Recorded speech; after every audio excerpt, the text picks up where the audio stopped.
थोड़ा फ्लैट नीचे करो।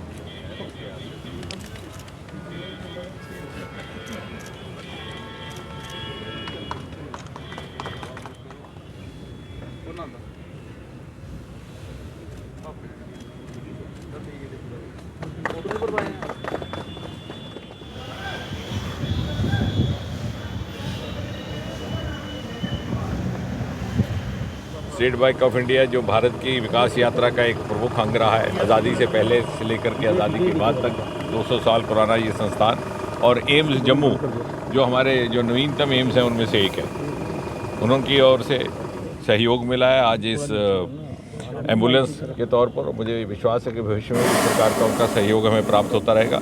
इसमें महत्वपूर्ण बात यह है कि पिछले 10 वर्षों में प्रधानमंत्री श्री नरेंद्र मोदी जी के नेतृत्व में दोनों ही सेक्टर्स ऐसे हैं, बैंकिंग सेक्टर और स्वास्थ्य सेक्टर, जिसको सर्वोच्च प्राथमिकता दी गई है। यदि आप बैंकिंग की बात करें तो ये प्रधानमंत्री मोदी जी की सोच थी कि हर व्यक्ति का बैंक का खाता होना चाहिए, और मुझे प्रसन्नता ये कहते हुए कि स्टेट बैंक ऑफ इंडिया ने उस समय भी अगुवाई करते हुए हमारा सहयोग किया। देखते ही देखते हर भारतवासी का खाता खुला, और न केवल उसका खाता खुला बल्कि उसका आत्मसम्मान भी बढ़ा। इसी प्रकार मुद्रा योजना आई, उसमें भी बैंकिंग सेक्टर का बहुत सहयोग रहा है।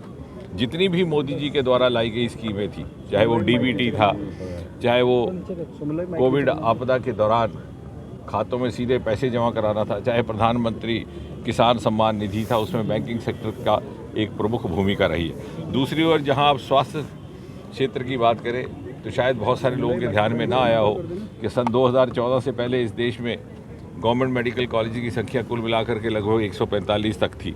आज वो बढ़कर के 260 से अधिक हो गई। यानी जितने मेडिकल कॉलेज सरकार ने, केंद्र सरकार ने 65 वर्ष में स्थापित किए, लगभग उतने ही मात्र 10 वर्ष में मोदी जी के नेतृत्व में हुए। और मुझे ये भी प्रसन्नता कहते हुए कि मैं एक ऐसे लोकसभा क्षेत्र का प्रतिनिधित्व करता हूँ, उधमपुर, कठुआ, डोडा, जहाँ एक नहीं, दो नहीं, तीन मेडिकल कॉलेजेस हमें केंद्र के सहयोग से मिले। 20 तक एम्स की संख्या पहुंच गई।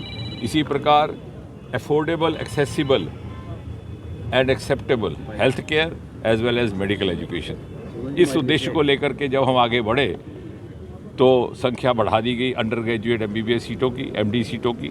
लगभग 60-70% वृद्धि हुई है इन 10 वर्षों में MBBS की सीट्स में।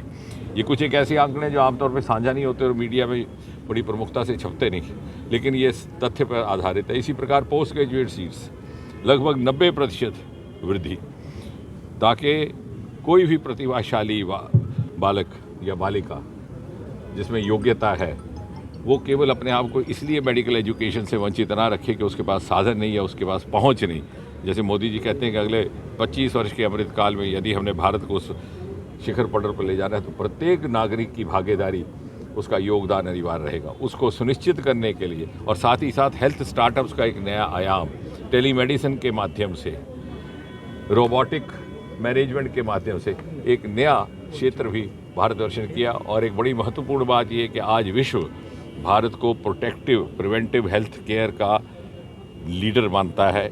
और ये एक वो देश है जहाँ पर बहुत ज़्यादा स्वास्थ्य को लेकर के हमारे समाज में भी उस तरह की संस्कृति नहीं थी कि हेल्थ केयर के ऊपर बड़ी तवज्जो दी जाती थी। यदि कोई, आप देखते हैं आपके पड़ोस में कोई बीमार भी पड़ जाता तो 2-4 दिन गुजर जाते देखने में कि साहब खुद ही ठीक हो जाएगा, यदि नहीं ठीक होता तो फिर वो कहीं डॉक्टर के पास जाने का सोचते।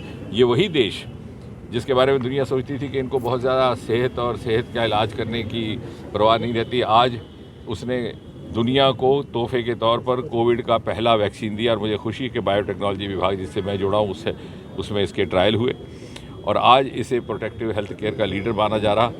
जहाँ एक समय भारत दूसरे देशों की अगुवाई में काम करता था, आज दूसरे देश भारत की अगुवाई में काम करने को तैयार हैं।